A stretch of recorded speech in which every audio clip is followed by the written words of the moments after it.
오늘 저희들에게 주신 말씀은 시편 127편 1절부터 5절 말씀입니다. 하나님을 경외하는 가정 같이 읽으시겠습니다. 시작. 여호와께서 집을 세우지 아니하면 세우는 자의 수고가 헛되며 여호와께서 성을 지키지 아니하시면 파수꾼의 깨어 있음이 헛되도다.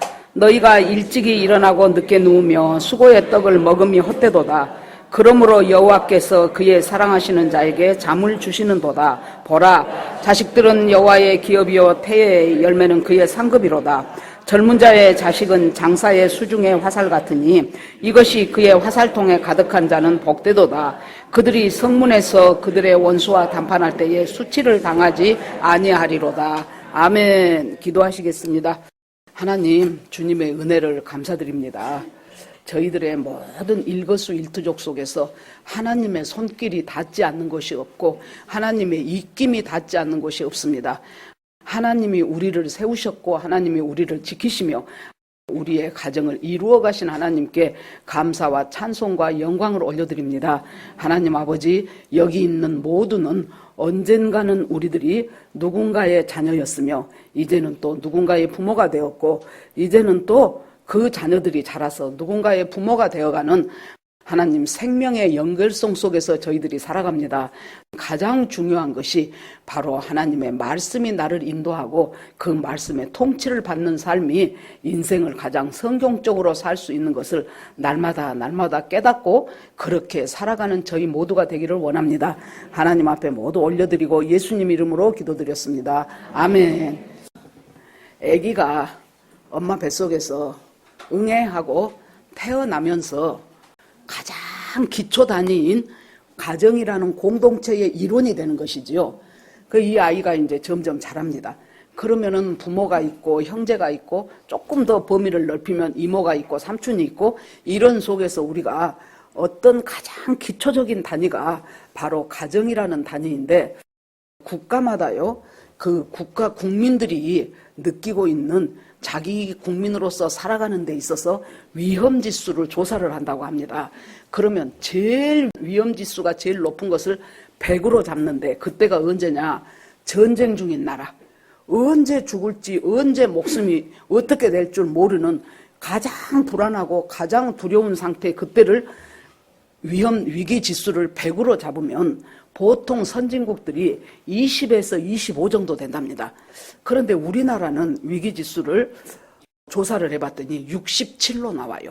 그러니까 대한민국을 살아가는 사람들이 이 대한민국이라는 나라 속에서 살아가면서 항상 뭔가 마음이 불안하고 두렵고 위기의식을 느끼는 것이 선진국의 3배 이상이 된다는 소리예요.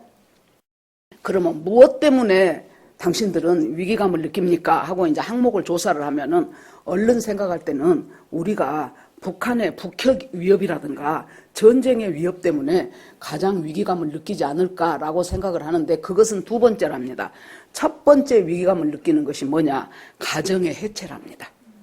그래서 가정이 어떤 식으로든지 요새는 살다가도 이혼하고 뭐 어찌됐건 뭐 사망도 하고 뭐 자녀들이 집을 나가기도 하고 뭐 이런 여러 가지 것들 때문에 참 하나님이 아름답게 만들어주신 가정이 가정의 역할을 제대로 못하고 해체되어 버린다는 거예요.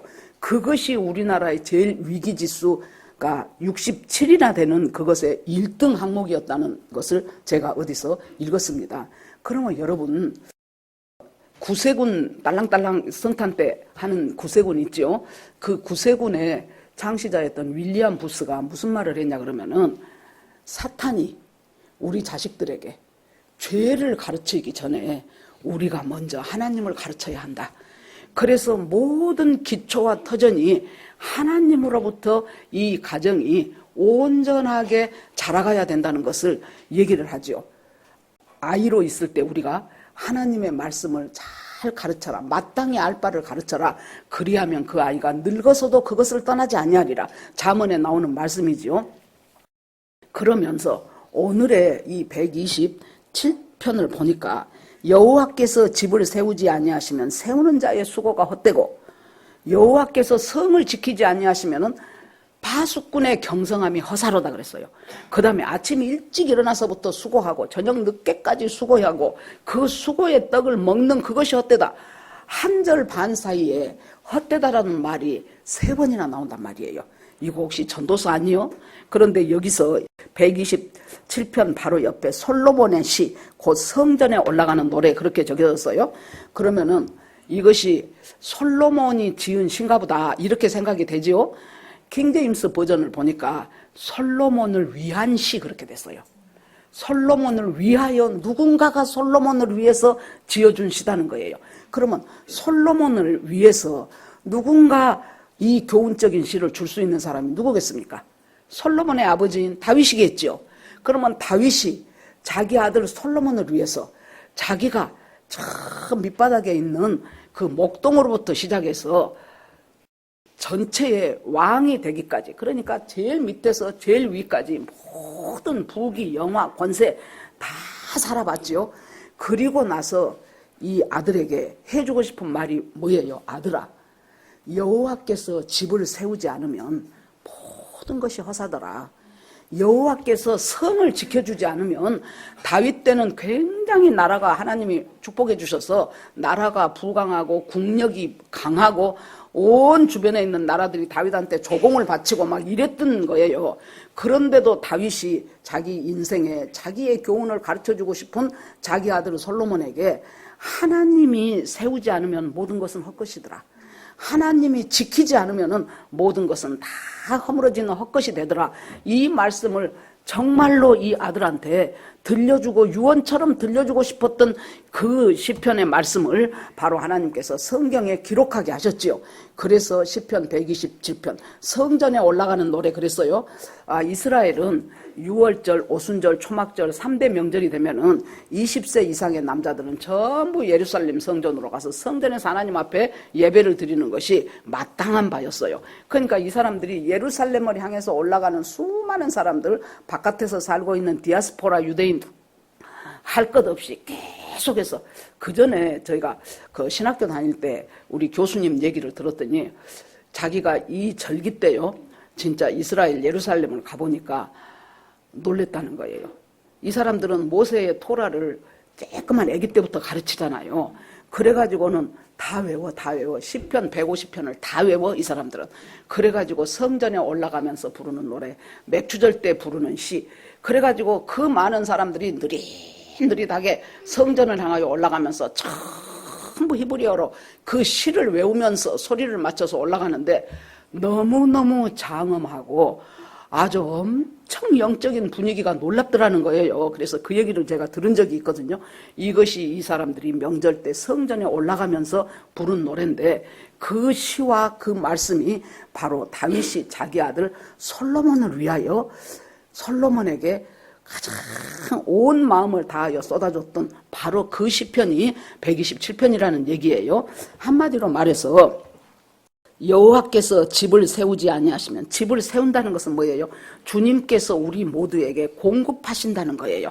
하나님이 공급해야 그것이 내 것이지, 어떻게 자기가 권모술수 해갖고 빼뜨려 온 것은, 그것은 결국에 어떤 식으로든지 나가버리게 되고 내 것이 되지 않는다. 여호와께서 나에게 공급해 주시지 않으면은 그것이 세우는 자의 수고가 헛되고, 그 다음에 여호와께서 성을 지키지 아니하시면은 파수꾼에 깨어있음이 헛되도다. 그러니까 집과 성, 자, 우리가 이제 최소의 공동체가 가정이라고 했어요. 이 가정들이 모이면 집이 되지 않습니까? 성이 되지 않습니까? 이 성을 지키시는 분이 하나님이요. 여러분, 세우는 것도 중요합니다. 우리나라 같은 경우가 생각을 해보세요. 1950년에 전쟁, 6.25 전쟁이 일어나고 53년에 휴전협정을 맺었지요. 53년 7월에. 그러면은 그때 우리나라가 세계에서 꼴등에서 2번째로 못 사는 나라였어요. 너무 전쟁으로 초토화됐죠. 보통 사람들이 2차 대전에서 그 망했던 독일이 새롭게 일어나고 선진국 대열에 된 것을 보면서 라인강의 기적이라고 해요. 그런데 저는 이 한국이 이렇게 된 것을 보고 한강의 기적이라고 하는데, 저는 한강의 기적이 라인강의 기적보다 훨씬 더 위대하다고 생각합니다. 왜냐하면 독일은요, 그때만 해도 이 독일은 모든 산업 시스템이 잘 되어 있었고, 몇십 년 전에, 불과 한 20년 전에 1차 대전을 일으킬 수 있을 만큼 전쟁을 일으키는 나라가 힘없으면 전쟁 일으키겠습니까? 1차 대전을 해서 전쟁을 일으킬 수 있을 만한 경제력이 있었고 군사력이 있었고 무기가 있었단 소리예요. 우리는 보세요. 2조 500년 동안 얼마나 탐관 오리들에게 이 국민들은 전부 수탈을 당하고 거기다가 관리들은 맨날 당파 싸움하면서 남인 서인 노론 소론하면서 당파 싸움하고 양반들한테 이 지주들한테 농사진 것들은 다 뺏겨야 되고 그렇게 하다가 마지막 그 무능한 왕 고종 때 드디어 우리나라는 일본의 일제강점기 36년이 시작이 돼버렸잖아요. 그러니까 2조 500년 동안 백성들의 삶은 그렇게 피폐했지요. 거기다가 또 36년 일제시대를 겪으면서 얼마나 더 피폐해졌습니까? 그러다가 1945년에 해방을 맞게 되니까 그때 미 군정청에서 이 나라가 자유민주주의로 너희들이 하는 것이 좋냐 아니면은 공산사회주의 시스템으로 가는 것이 좋냐 군정청에서 여론조사를 했어요. 대한민국 국민들을 상대로 여론조사를 하니까 70%가 넘는 사람이 우리는 공산사회주의로 하겠다 그랬어요. 왜냐? 그동안 너무 고생했거든요.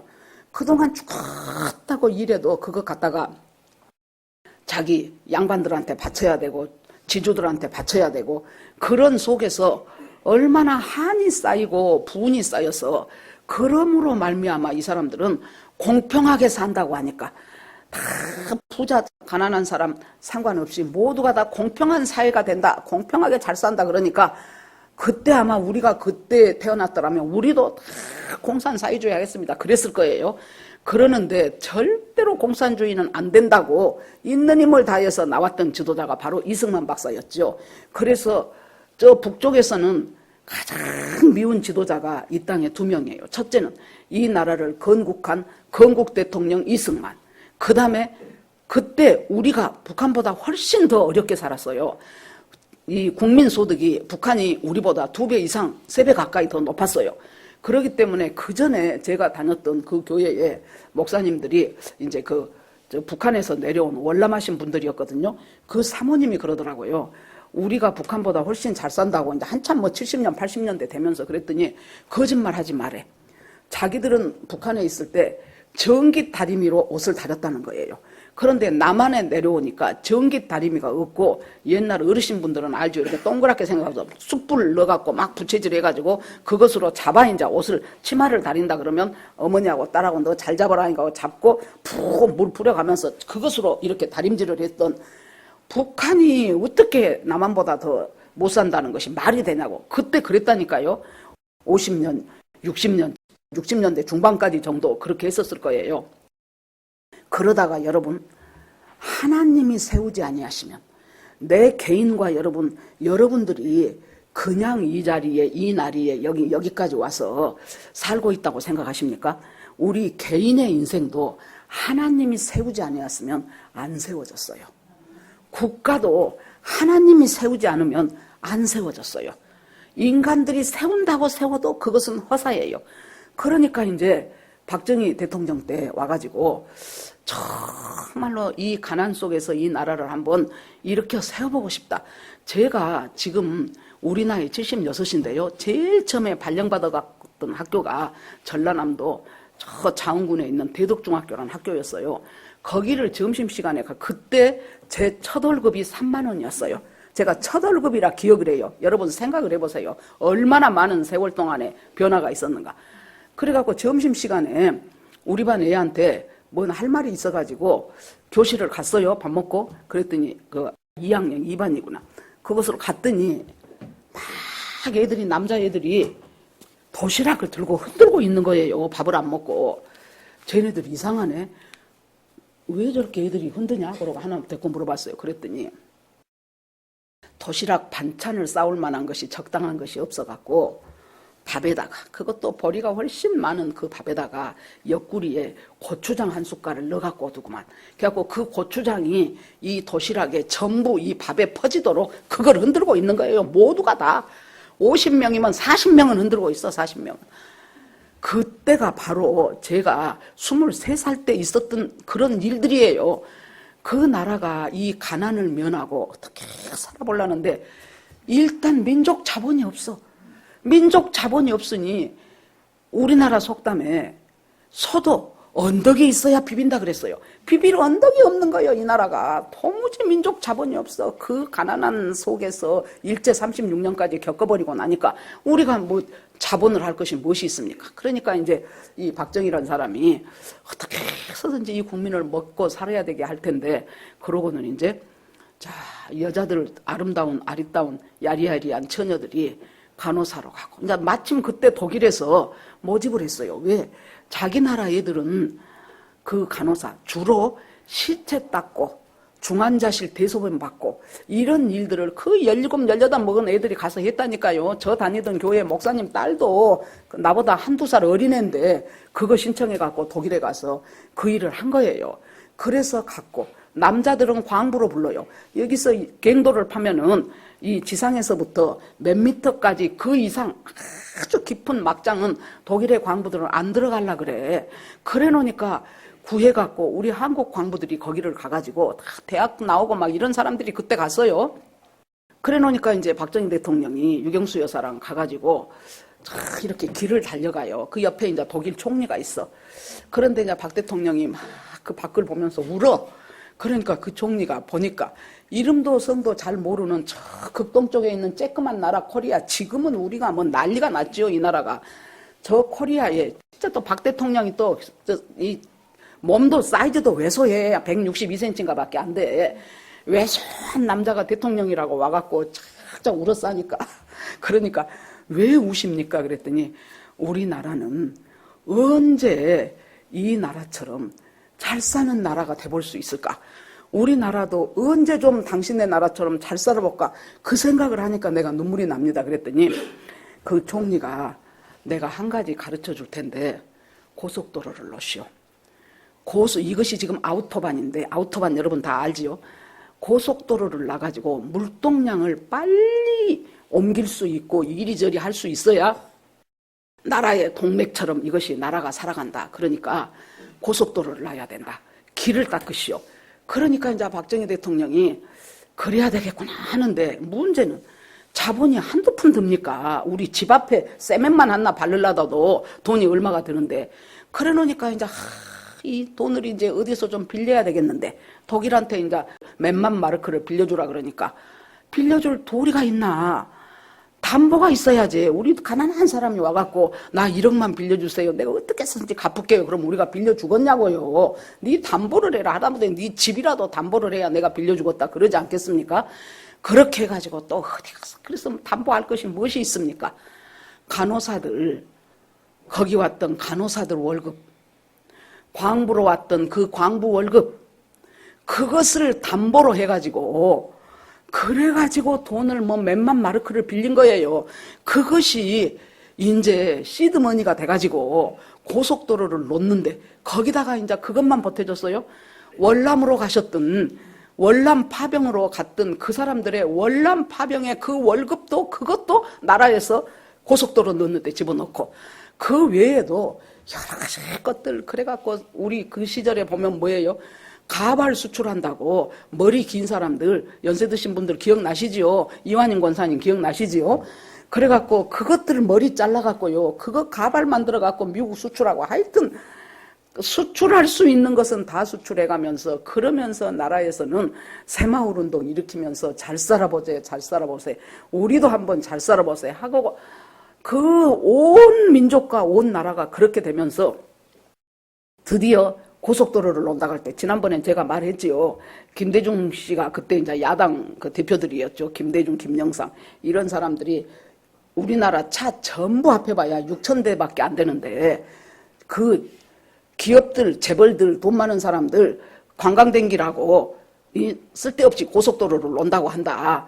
그러면은 결국에 가서 그 사람들한테 돈 뜯어갖고 자기들 선거 자금하려고 그런다. 그래갖고는 절대로 안 돼. 그러고는 제일 처음에 김대중 씨가 가서 길바닥에 탁 누워서 나 죽이고 포크레인으로 나 쳐내고 나 죽이고 고속도로 놔라. 그러니까 그 옆에 지금 유명한 김진홍 목사님도 그때 김대중 씨 따라다니던 똘만이어가지고 자기도 선생님이 누우니까 자기도 누워야지. 자기도 탁 누우니까 그 옆에 또 누가 눕고 그렇게 해가지고 고속도로를 그렇게 방해했는데 지금 생각하면은 그때 고속도로를 안 놨으면 우리나라가 어떻게 되겠습니까? 어떻게 산업화가 이루어지고 발전이 되었겠습니까? 내 생각에 김영삼, 김대중 씨가 그 고속도로 제일 많이 이용했을 것 같아. 왔다 갔다 하시면서. 그렇게 나라가 세워지기 시작했잖아요. 여러분. 물론 박정희 대통령과 열심히 일했던 그러면서 이제 중동 수출 붐이 일어나면서 이제 중동에 가서 또 얼마나 일했습니까? 다른 나라 사람들은요, 우리나라 사람들이 봄, 여름, 가을, 겨울이 있죠. 더울 때는 무지하고 나 올여름 작년 여름 엄청 더웠는데 올여름 얼마나 더울란 거 내가 생각하기가 싫다니까요. 그래서 더울 때는 기가 막히게 더워. 추울 때는 또 영하 10몇 도, 20도 되도록 또 기가 막히게 추워. 그래 놓으니까 더위도 추위도 모두 견딜 수 있는 나라가 대한민국 사람들이에요. 거기다가 우리나라 사람들이 언어 영역이 좋아. 그래가지고 금방 가면은 현지어를 배워가지고 어디를 가든지 그 사람들하고 의사소통을 또 쉽게 하는 것이 우리나라 사람들의 또 특기예요.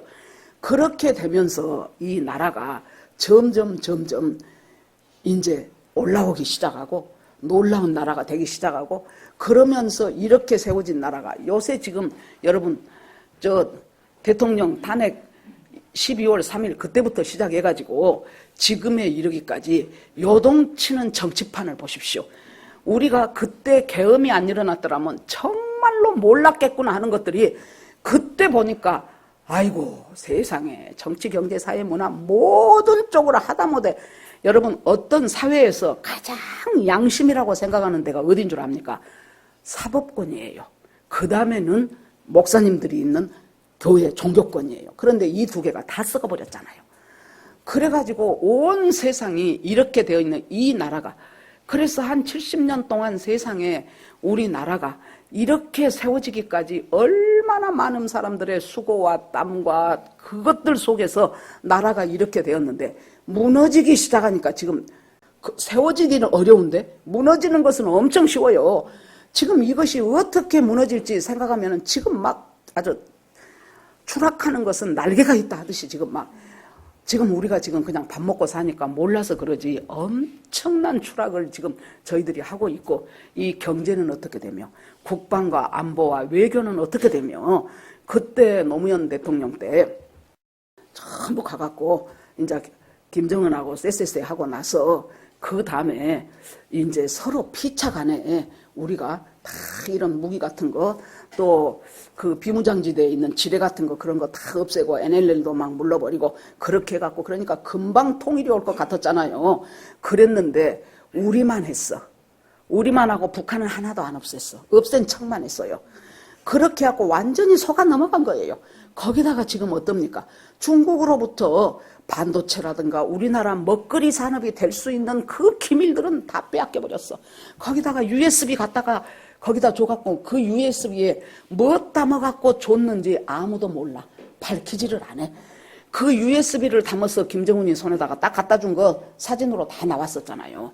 그렇게 해서 우리의 이 국방과 이 모든 것들 김대중 대통령 때 국정원에 간첩 잡는 기능을 싹 없애버렸어. 그런데 황장엽 선생이 와가지고 뭐라 그랬어요? 지금 남한에 활동하고 있는 간첩이 5만이다 그랬어요. 그때서부터 지금까지가 언제입니까? 이제 이건 뭐 그냥 막 문 열어 줘버린 거예요. 들어오라고. 여러분 세우는 것은 어렵습니다. 세우는 것은 70년이 걸려서 죽기 살기로 어떤 사람들은 정말로 광부로 그 깊은 갱에서 얼굴도 구분할 수 없는 그런 속에서 진폐증 걸려가면서 그렇게 일궈놓은 대한민국의 국가적인 산업이고 그 어린 19, 20살 먹은 사이즈도 작은 처녀들이 가가지고 그 덩치 큰 외국 남자들 갖다가 그 사람들 시체 닦고 대소변 받아내고 그것들 해갖고 그것들이 우리나라의 밑에 산업 자본이 돼서 이 나라가 여기까지 올라올 수 있었는데 이제 무너져 가는구나. 무너져 간다는 것을 여러분들이 못 느끼면은 우리가 굉장히 둔감한 사람이에요. 그래서 제가 그랬잖아요. 하나님, 주님의 은혜가 우리나라를 향한 주님의 은혜가 여기까지입니까? 하나님, 여호와께서 세우지 않으면 여러분 세우는 것은 어려운데 무엇이 더 어렵습니까? 지키는 것이 더 어렵다니까요. 세우는 것은 어렵게 세웠어요. 그런데 이 세우는 것이 잘 지켜져야 되지 않겠습니까? 지금 우리나라가 경제가 세계 10위권 안에 들었고 뭐 G7 안에 들고 뭐 아주 우리나라 위상이 얼마나 높아졌는지 그전에 모 대통령 미국 가갖고 애들 유치원인가 거기 가가지고 영분이 한다는 소리가 Do you know BTS라고 물어보더라고요. 그래서 내가 너 물어볼 것이 그렇게 없냐 입 다물어라 내 속으로 그랬거든요. 걔네들한테 BTS 아냐고 물어보더라고요. 여러분 그 정도로 우리나라 위상이 이렇게 올라가고 있는 이 시점에서 지금 이제 정말로 아슬아슬한 시점이요. 여호와께서 집을 세우지 않으면은 그 세우는 것이 세우는 자의 수고가 헛되고 여호와께서 성을 지키지 않으면은 그 성이 지키는 자의 파수꾼의 수고가 헛되도다. 그러면 여러분 생각을 해봅시다. 파수꾼은 누가 파수꾼입니까? 다른 사람들은 잠자도 큰 망대 위에서 어디 적이 오는가 안 오는가 눈을 밝히면서 그걸 보고 수상하다 싶으면은 즉각 잠자는 사람들한테 깨워서 대비를 하게 하는 것이 그것이 파수꾼 아닙니까? 그래서 에스겔서에 하나님이 어떤 사람을 찾고 있다 그랬어요? 성 무너진 것을 보고 자기 한 사람이라도 이 성 무너진 것을 내가 막아서겠습니다 하는 그 사람을 찾고 있어요. 지금 우리나라도 성 무너진 것을 지금 성이 무너져가고 있는 것들이 사방에서 보이는데 성 무너진 데를 찾아서 하나님 나라도 내 역할하고 내 일하면서 하나님 이 나라가 더 이상 무너지지 않도록 인내님을 다하겠습니다 하면서 하나님 앞에 나오는 그 사람 여러분들 우리가 유명하지도 않고 폼나지도 않는 그런 교회의 교인들이지만은 우리의 기도가 여러분들의 기도가 이 나라의 국방이고 이 나라의 안보고 이 나라의 외교고 이 나라의 경제예요. 그래서 우리가 기도할 수밖에 없고 기도를 안 해서는 안 된다는 얘기입니다. 그렇게 해놓고 그 다음에 또 2절에는 보니까 아침 일찍 일어나서 밤 늦게까지 죽으라고 일하고 수고의 떡을 먹는데 그것이 또 허사라는 거예요. 남보다 더 일찍 일어나고 남보다 더 늦게 자고 하루 내 죽기 살기로 일을 했는데 그러니까 이제 우리 시대, 우리 조금 윗시대, 우리 조금 밑에 세대 그 사람들의 가장들이 그렇게 정신없이 일들을 했어요. 그래가지고 그 사람들의 인생을 한마디로 표시를 뭐라고 했냐 그러면은 우리들의 부모 세대 이런 사람들은 일생 동안 내내 일만 하다 죽었다. 그렇게 규정을 했답니다. 그 열심히 나라를 살리려고 하는 그 세대 사람들은 이런 것 저런 것 다 버리고 죽어라고 일만 하다가 일평생을 요약을 하시오 하니까 일생 동안 일만 하다가 죽었다. 그 사람들의 그 헌신과 희생 위에서 올라온 거잖아요. 그런데 아침 일찍 일어나서 남보다 더 열심히 일하고 밤늦게까지 수고해서 그래갖고 그것으로 가족들 밥 먹이고 수고의 떡을 먹는데 그것도 헛되다는 거예요. 왜? 뭐 하는데? 참 생명과 구원을 얻는 데는 집을 자기가 있는 힘을 다해서 집을 세우겠다고 한 것도 헛되고 집을 지키겠다는 것도 헛되고 있는 힘을 다해서 수고하는데 그것도 결국 헛된 것이더라 라고 지금 이 말씀이 이야기하고 있습니다. 그래서 우리가 나는 열심히 살았어. 열심히 사는 것은 마땅하고 좋은 일이지요. 그런데 그것이 하나님이 주신 생명과 구원과 관계가 없이 나 살고 싶은 대로 열심히 살았다 그러면은 그것은 모두 헛된 것이라는 거예요. 그렇게 60년, 70년 살았는데 남는 것은 앞으로 남고 뒤로 미치는 거예요. 뭔가 그런 대로 집도 사놓고 우리들 살던 때하고 우리 어렸을 때하고 생각해 보세요. 방 2칸, 방 3칸 있으면은 상당히 집이 큰 집이고 방 2칸 속에서 자식들은 또 얼마나 많이 낳습니까? 우리 형제가 5명인데 우리보다 6, 7, 8 그렇게 난 집들도 굉장히 많았어요.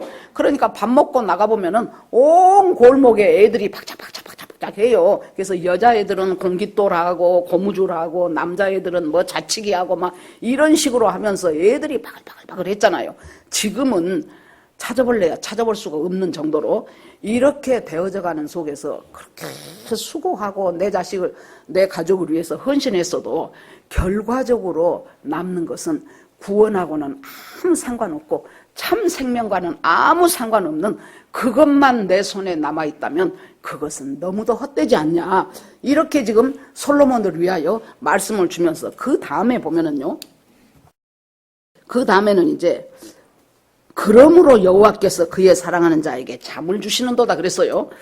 이 앞말 수고의 떡을 먹는 것이 헛되도다 헛되다 해놓고 그러므로라는 것은 여러분 옛날에 국어 시간에 배웠잖아요. 우리 접속사 중에서 순접이 있고 역접이 있어. 순접은 그리고 그러므로 그런 것이 순접이에요. 윗말하고 내용이 그대로 그 맥을 통해서 이어올 때 우리는 순접이라 그래요. 역접은 뭐예요? 그런데 그러나 그런 것은 역접이요. 그런데 윗말하고 무엇이 이어지냐고. 윗말은 집을 하나님이 세우지 않으면 집 세우는 것도 헛것이고 성 지키는 것도 헛것이다. 수고해도 헛것이다 그래놓고 그러므로 사랑하는 자에게 잠을 주시는도다. 이 두 개가 말이 안 이어지잖아요. 그러면은 여기서 여러분들이 성경을 볼 때요. 그러므로라는 단어가 나오면 정신을 좀 차리고 봐야 돼. 그런데 우리가 성경을 번역하다가 그러므로나 그러나 이런 접속사를 많이 생략을 해버린 경우가 굉장히 많아요. 그런데 헬라어 성경을 보면은 그것이 다 나와 있어요.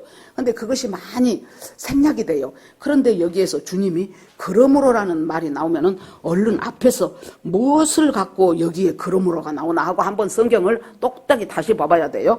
이 그러므로가 제일 명확하게 우리가 외우고 있는 성경 문장 중에서 떠오르는 것이 로마서 12장 1절이요. 그러므로 사랑하는 형제들아 내가 하나님의 모든 자비하심으로 너희를 권하노니 너희 몸을 거룩한 산제사로 드리라. 이는 너희의 드릴 영적 예배니라 그랬죠. 그러면 12장 1절에 그러므로가 나온단 말이에요. 그러면 그러므로는 뭐예요? 1장부터 11장까지는 하나님께서 인간이 어떤 존재인가에 대한 얘기를 해요. 유대인도 죄인이고 헬라인도 죄인이고 이방인도 죄인이야. 모든 사람이 죄를 범하였음에 하나님의 영광에 이르지 못해. 모두가 다 죄를 범하였음에 하나님의 영광에 이르지 못하는 것이 거의 모든 인간이요. 그러면 어떻게 되냐? 바로 하나님의 아들 성자 예수께서 이 땅에 오셔서 십자가를 지고 죽으심으로 말미암아 이 인류의 모든 죄를 사하는 그 통로를 만들어놨다는 거예요. 그렇게 쭉쭉쭉쭉 설명을 하면서 그러므로 사랑하는 형제들아. 그 다음에 뭐예요? 그러므로 사랑하는 형제들아 너희들이 이것을 알았냐? 그렇다면 이제 너희들이 무엇을 해야 될 것이냐? 너희들은 바로 하나님이 원하시는 놀라운 산제사를 드리는 사람이 되어야 된다. 그러고 이제 실천편으로 들어가는 거예요. 그리고 또 하나 여러분들이 성경 보면서 주의해야 될 단어가 보라라는 말이 나오면은 뭘 봐? 그것은 하나님이 집중해라. 내가 지금 너희들한테 중요한 말하고 있으니까 집중해라. 그 말이에요. 그래서 여러분들이 기억해야 될 것이 그러므로 그 다음에 또 하나는 보라. 이런 단어가 나오면은 얼른 앞에도 보고 뒤에도 보고 하면서 마음을 집중해서 무엇 때문에 하나님이 이것은 보라고 하시는가? 들으라. 쉐마 이스라엘아 들으라 그러죠. 무엇 때문에 하나님이 이렇게 하시는가? 그러면 여기서 이 말씀 그대로 사랑하는 자에게 하나님께서 잠을 주시는도다. 그래. 그러면 이제 시험 든 사람도 있어. 불면증에 시달리시는 분들 하나님이 나를 안 사랑합니까? 분명히 시편에 사랑하는 자에 잠을 준다고 해놓고 왜 나는 이렇게 불면증에 시달립니까? 하나님 나는 그럼 안 사랑합니까? 하기야 내가 하나님 앞에 뭐 제대로 한 것도 없으니까 나 미워하나 봐. 이제 이런 식으로 돌아가거든요. 그런데 여러분 이 잠이라는 말이 히브리어로 쉐나 그래요. 쉐나라는 말이 죽음이라는 말과 동의어로 쓰인답니다. 그러니까 사랑하시는 자에게 잠을 주시는도다가 글자 그대로 해석해도 돼요. 잠은 뭐예요? 우리가 회복이 되고 충전이 되는 시간이 잠이에요. 웬만한 자잘한 병들 있죠. 잠 잘 자고 나면 나아버려요. 그러는데 여기서 이 잠이 죽음이라는 말과 동의어라면 그러면 여러분 생각해 보세요. 하나님이 성경에서 누구를 잠을 들게 했어요? 아담을 하나님이 흙으로 빚어서 지어놓고 그 코에 생기를 불어넣어서 아담이 생명 살아있는 사람이 되게 했지요. 그러고 나서 하나님이 보니까 이 아담이 혼자 있는 것이 독처하는 것이 안 좋게 보여. 그래서 아담을 잠을 재웠어요. 여러분 이 잠은 아담을 죽게 했다고 말이에요. 그 잠시 동안 잠을 재워가지고 그 아담한테 있는 갈비뼈 하나를 내가지고 누구를 만들었어요? 하와를 만들었죠. 그러면 어떤 사람들은 또 그래? 그러면 남자들은 다 갈비뼈가 하나씩 없냐? 아니에요. 그건 너무나 초등학교 때 생물도 안 배운 것이에요. 형질이 완성되고 난 후에 일어난 이후의 사고는 유전 안 해. 예를 들어서 누가 교통사고를 당해서 다리를 절게 됐다. 그러면 그 사람이 장가가서 애 낳으면 그 애가 다리 저냐고. 아니지요. 그것은 말도 안 되는 소리예요. 그래서 이렇게 해서 이제 하와를 만들었어요. 그러면 여기 가만히 보세요. 아담이라는 사람이 죽음으로 말미암아 누가 나왔어요? 하와라는 사람이 나왔잖아요. 이 사람이 내 뼈 중에 뼈요 살 중에 살이다 그랬죠. 그래 놓으니까 이 하와는 생명이라는 뜻이요. 그러니까 아담이 죽음으로 생명이 나왔단 말이에요. 그러면 우리가 조금 더 깊게 생각해 봅시다. 자, 그로부터 한참 후에 누가 나옵니까? 예수 그리스도가 나오죠. 예수 그리스도를 하나님이 뭐라고 해요? 내 사랑하는 자. 세례 요한한테 착 세례를 받고 요단강에서 올라오니까 하나님의 음성이 들리지요. 이는 내 사랑하는 자요, 내 기뻐하는 자라. 그리고 성령이 비둘기같이 그 위에 확 내리고 있었다 그랬어요. 그러면 하나님이 사랑하는 자를 어떻게 죽습니까? 예수 그리스도가 십자가에서 우리의 모든 죄를 사하기 위해서 십자가에서 예수 그리스도가 죽어요. 그래서 십자가에서 죽은 그 예수 그리스도를 그것을 믿고 영접하는 자, 곧 그 이름을 믿는 자들에게는 하나님의 자녀가 되는 권세를 주셨으니 그랬죠. 영접하는 자, 그 이름을 믿는 자들에게는 하나님의 자녀로 새롭게 살아나게 하시는 새 생명, 아담을 죽여서 하와라는 새 생명을 일으킨 것처럼 예수 그리스도를 죽여서 그 사랑하는 자에게 잠을 주셔서 죽여서 그 죽은 예수 그리스도를 믿고 구원받는 사람, 새로 영접하는 사람, 그리고 그 사람에게는 하나님의 자녀라는 거듭난 생명으로 다시 태어나게 하시는 거예요. 그러니까 글자 그대로 해석하고 내가 잠아놓은 것 보니까 하나님은 나를 안 사랑하나 봐. 그렇게 하나님 원망하실 필요가 없습니다. 그래서 그 잠을 주시는도다. 그래서 우리가 새 생명이 되고 새롭게 거듭난 생명이 되기 위해서는 반드시 필요한 것이 하와가 이 세상에서 사람으로 살아나기 위해서 반드시 필요했던 것이 아담의 죽음이었듯이 우리가 하나님 앞에서 다시 거듭나기 위해서 누가 필요했다는 거예요? 바로 하나님의 사랑하시는 예수 그리스도의 죽음, 십자가에서 죽음이 필요했다는 겁니다. 그 다음에도 또 얼른 보면 연결이 잘 안 되는 것 같아요. 3절 보라 자식들은 여호와의 기업이요 태의 열매는 그의 상급이로다 그랬어요. 보라라는 말도 주의하라 그랬죠. 하나님이 집중해라 그 말이에요. 보라 마음을 집중해갖고 이제 보라 그 말이에요. 자식들은 여호와의 기업이요. 전에 개역성경은 자식들은 여호와께서 주신 기업이요 그렇게 번역이 됐어요. 그것은 좀 틀린 말이에요. 자식들은 하나님이 나에게 주신 기업이라고 하니까 이건 내 맘대로 내가 해도 된다라는 것이 숨어 있어요. 그런데 여호와의 기업이요. 네가 자식을 낳았지만은 그 자식이 네 자식이 아니고 하나님의 기업이라는 것을 잊지 말라는 거예요. 여러분 보세요. 애 둘을 낳아요. 그 둘이 똑같은 엄마 아빠를 통해서 나왔는데 얼마나 성향도 다르고 기질도 다르고 재능도 다르고 참 얼마나 다릅니까? 그걸 보면서 이 아이가 우리 부부를 통해서 나왔다고 할 망정 실은 이것은 하나님이 나에게 맡기신 하나님의 기업이구나. 그것을 우리가 설교 시간에는 아멘해. 그런데 집에 가서 시험 봐갖고 성적표 하나 나왔다면 아멘이 안 되는 거예요. 너희 놈의 새끼 공부를 어떻게 했간디 하고 이제 그때 이제 잡들이를 시작하는 거죠. 저 아무개는 뭐 올베겠다더라 하면서 이제 난리가 나는 거예요. 그런데 주님이 뭐라 그래요? 여호와의 기업이라는 거예요. 자식은 임시 하나님께서 너에게 맡겨놓은 하나님의 기업이지 네 자식이 아니라는 얘기예요. 이것을 시시때때로 부모가 자기를 통해서 해야 돼. 그래 저 자식은 나오면서 나하고 남편도 닮아갖고 나왔지만은 실은 저 아이는 나의 기업이 아니고 하나님의 기업이구나. 하나님의 기업이구나. 그래서 그 자식이 하나님께서 저는 이 세상에 어떤 사람도 이유 없이 태어난 사람은 한 사람도 없다고 봅니다. 한 사람도. 모든 사람이 하나님의 사명을 갖고 이 세상에 나와요. 오늘 이제 여러분들 순모임 할 텐데 시편 109편에서 두려워하지 말라는 것이 나옵니다. 두려워하지 말란 말이 1년 365일인 것처럼 365번이 성경에 나와요. 사랑해라 전도해라 하는 말보다 두려워 말라는 것이 훨씬 많다는 거예요. 왜 그렇습니까? 첫째, 우리는 살아가면서 두려워할 일이 너무나 많아. 두려워할 일이 너무나 많은 거예요. 그 다음에 이것이 이 두려움을 빨리 주님의 말씀 가운데서 해결하지 않으면은 하나님이 나를 향해서 시키고 싶은 하나님의 사명을 시작도 하기 전에 내가 포기해버려. 시작하면 하나님이 지금 얘를 지금 이렇게 끌고 갈 판인데 시작도 하기 전에 두려움이 오면은 포기를 해버리는 거예요. 나 못해, 나 안 돼, 나는 못해. 아이고 왜 목사님이 나한테 이거 하라 그래? 저 아무개 다른 사람 시키셔요. 나는 절대 못합니다. 정 시키면 나 교회 안 나옵니다. 막 그 전에 우리는 이제 요새는 제가 그래도 1년에 한 번인가 그 정도밖에 시험을 안 봤는데 초창기 때는 계속 봄, 가을 그렇게 시험을 봤잖아요. 그래 놓으니까 그날은 교회 안 와버려. 내가 안 오고 말지 뭐 하려고 교회 가갖고 거기서 점수 조금 맞아갖고 목사님한테 쪽팔리고 그럴 필요 뭐 있어. 그러고는 또 어떤 사람들은 참아 그래도 주일날 교회 안 올 수는 오기는 와. 시험지를 죽어도 안 내. 또 어떤 분은 시험지 내지 말라고 또 가르쳐줘. 두려움이 있으면은 어떻게 돼요? 하나님이 나에게 하시고자 하는 일을 시작도 하기 전에 내가 포기해요.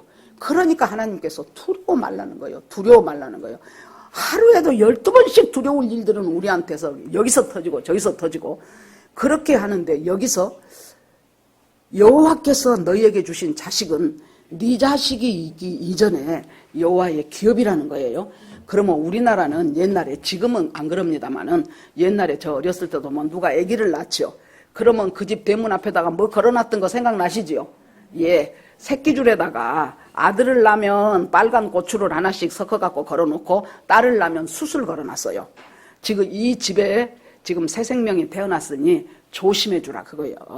와갖고 그냥 애기 앞에서 기침에 해체해버리다든가 그런 일이 없도록 조심해서 아이의 생명을 존중히 여겨달라는 거예요. 그런데 이스라엘에서는 집 앞에 애를 낳으면 뭐 지금이야 어쩐지 모르겠습니다만은 활하고 화살을 걸어놨다고 해요.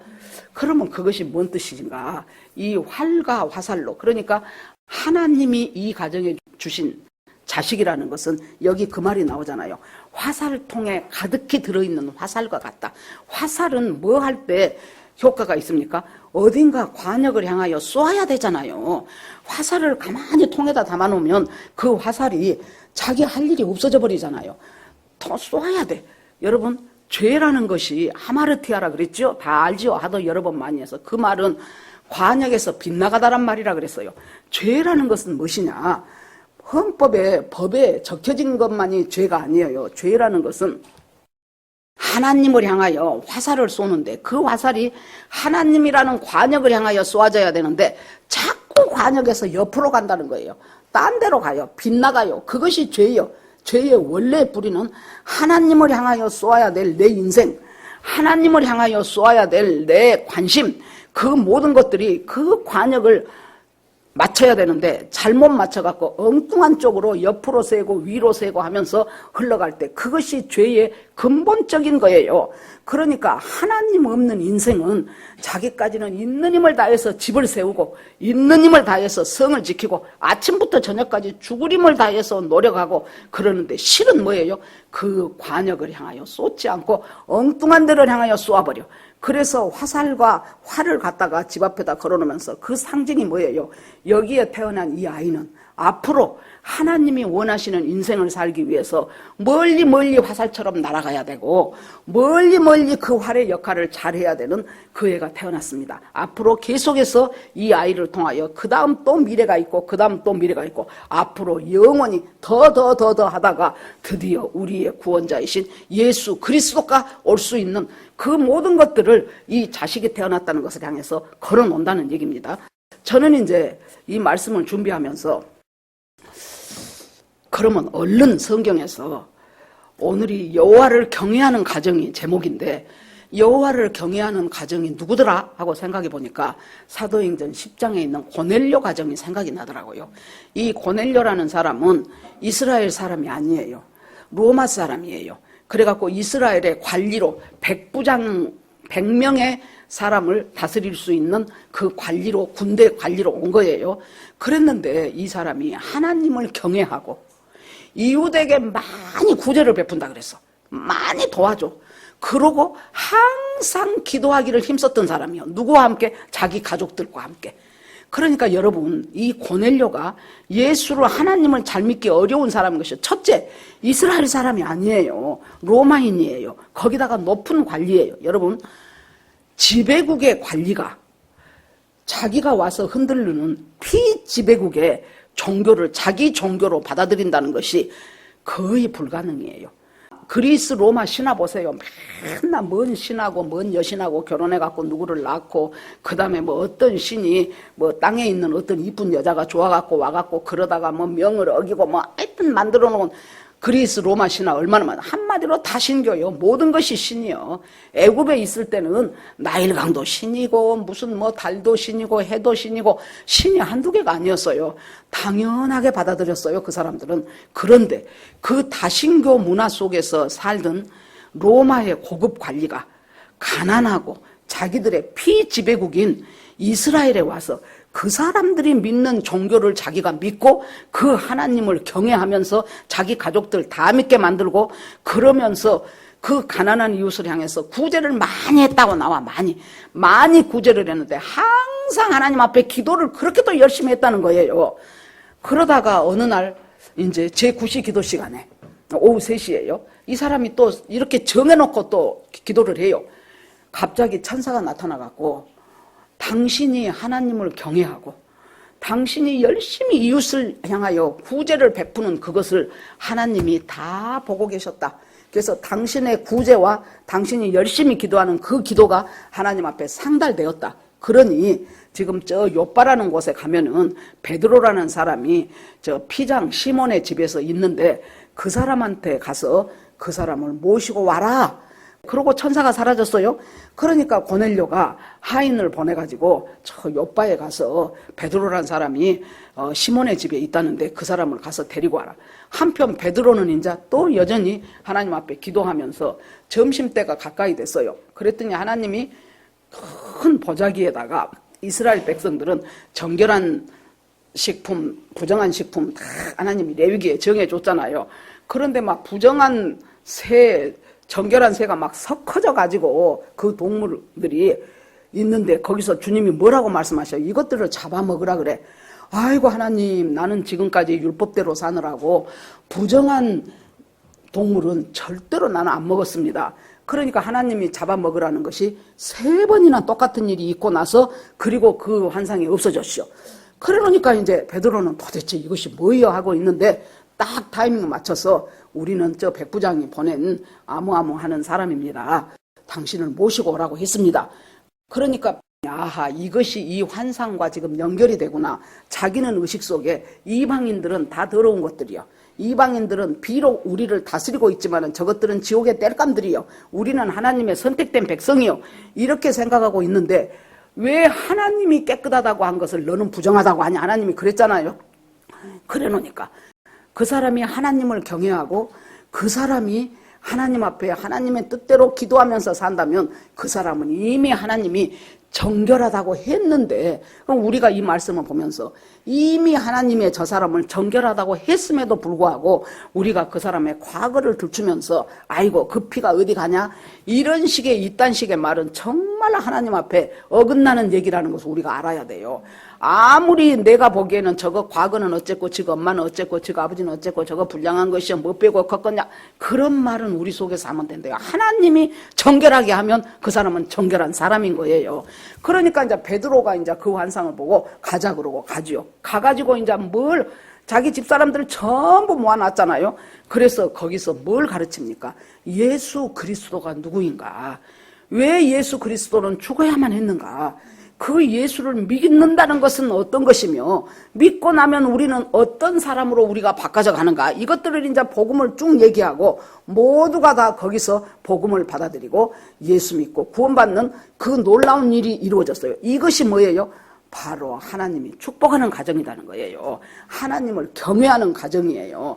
그 말고도 또 있겠지만은, 그러면서 단순히 고넬료 한 가정이 구원받은 것이 아니고 그때부터 이방 선교의 디딤돌이 된 거예요. 이 로마 사람이 지금 예수 믿고, 그것도 고급 관리가.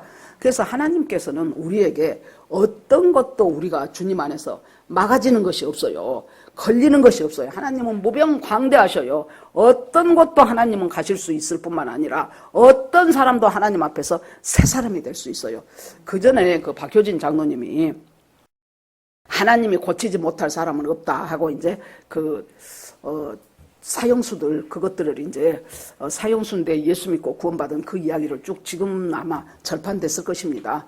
그런 것들이 있어요. 또 그때 김혜경이라는 어떤 그 아주 무당 대빵이었던 사람이 주여 사탄의 왕관을 벗었습니다. 한때 그 책이 굉장히 그 읽어보면은 그 영의 세계가 복잡합니다. 그러는데 하나님께서 지금 자식은 여호와의 상급이고 자식은 여호와가 주신 기업이고 그 자식은 여호와의 상급인데 화살통에 화살이 많이 들어있으면 우리가 그 화살통에 화살이 2개가 들어있건 3개가 들어있건 하나님께서 나에게 맡겨주신 그 자식을 향하여 정말로 원 없이 쏘아대라는 거예요. 있는 힘을 다해서 이 아이를 하나님이 어떤 사역이 하고 싶다 그러면 그리 쏘아대요. 이제 좀 재밌는 이야기인데 우리 이제 그 미국 있는 손자가 지금 초등학교 3학년이잖아요. 걔가 자기 집 마당 앞에다가 고구마도 심고 감자도 심어요.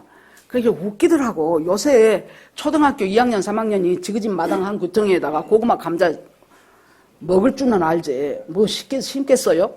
그런데 이제 그 얘기를 들으면서 내가 이것들이 열매가 튼튼해지게 하려면 거름을 줘야 되는데 할머니 거름이 뭐예요? 그래서 니들은 옛날에는 풀도 비어가지고 썩혀갖고 거름을 만들고 했는데 니들은 그것을 아직 모를 것이고 그냥 음식 먹다가 남은 찌꺼기들을 모아놨다가 땅을 파고 그 부분에다가 거기다가 이렇게 좀 이렇게 해놓으면 그것이 아마 거름이 될 거다 그랬어요. 나 잊어버렸지요. 며칠 전에 엊그저께 전화를 하는데 그 며느리가 어머니 그때 어머니가 그 말씀 하셨지요. 그래서 응 그랬더니 지금 아들이 참치 캔을 다 따갖고 거기를 뺑 둘러갖고 그 참치 캔을 다 심어놨다는 거야. 할머니가 거름을 주라겠다고 음식 쓰레기 갖고.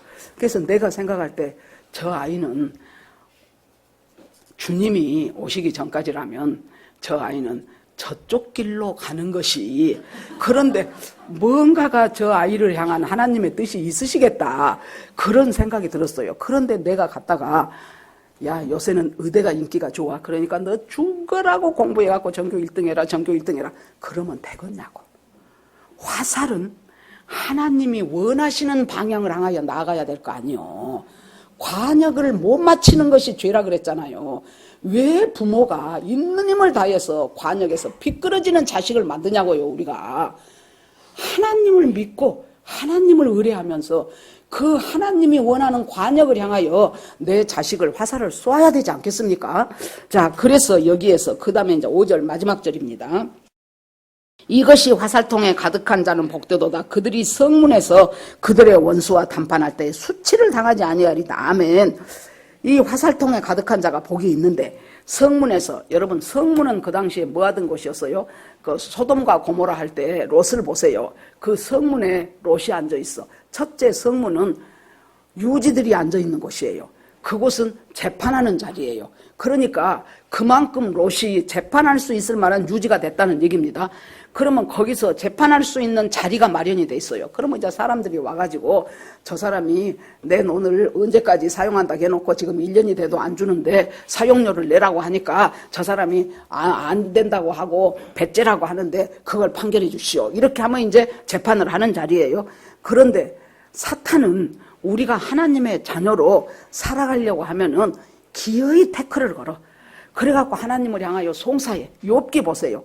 하나님이 욥이 얼마나 마음에 듭니까? 그러니까 천사들이 어디 갔다 오는데 어떻게 해서 이 사탄이 저도 하나 낑겨갖고 들어가지요? 그러니까 하나님이 너 어디서 오냐 그랬더니 이리저리 두루 다니다 왔나이다. 너 그러면 내 종 욥을 유의하여 보았느냐?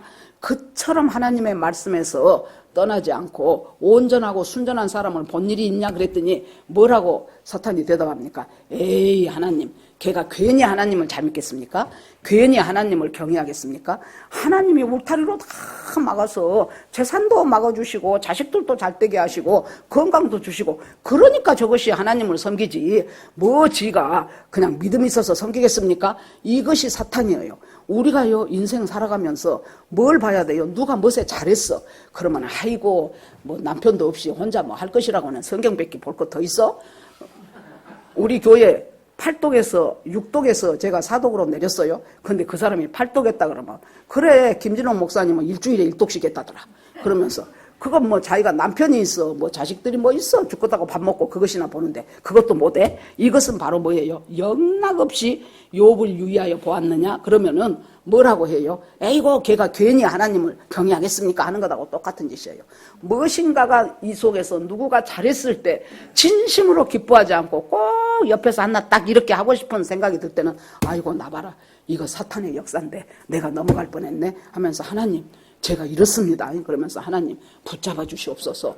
그러면서 나를 빨리 돌이키는 것이 필요해요. 그러니까 성문에서는 재판을 하는데 그 성문에서 악한 사탄은 계속 우리를 향하여 걸고 넘어진다는 거예요. 저것이 괜히 그러겠습니까? 저것이 뭐 그렇게 주님 보시기에 주님을 경외하는 훌륭한 사람입니까? 하면서 계속 그렇게 할 때 뭐 갖고 싸운다는 거예요? 말씀으로 싸운다는 거예요. 하는 지금 우리 119편 요새 계속 지금 저 큐티 보잖아요.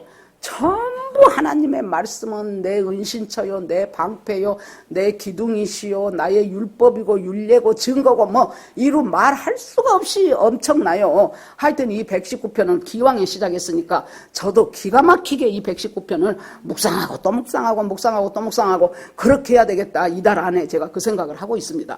그래서 여러분 무엇으로 싸워요? 이 원수들하고 성문에서 나를 공격하는 원수들 내 인생 살면서 어렵고 힘들고 뭔가 아니면 즐거운 일이 있을 때도 사탄은 끊임없이 그걸 공격을 해요. 사탄이 제일 싫어하는 것이 뭔 줄 압니까? 감사하고 즐거워하는 거 엄청 싫어합니다.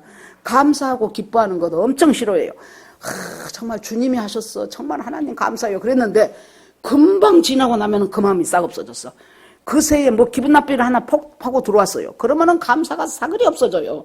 그래서 이 성문에서 빨리 내가 깨닫고 계속해서 사탄의 공격을 이겨내요. 왜? 이미 예수 그리스도가 십자가에서 다 이겨버리는 게임이거든요. 우리는 뒤에 따라가면서 주워가면 돼. 예수님이 이겼는데 나도 옆에서 하나씩 이긴 거 주워가면서 살아가는 인생이 우리들의 인생입니다. 자, 5월 가정의 달을 맞아서 모든 인생에서 하나님이 빠져버리면 그것은 곱하기 0이요. 앞에 아무리 큰 숫자가 있어도 곱하기 0이면은 그것은 다 0이 돼버리잖아요.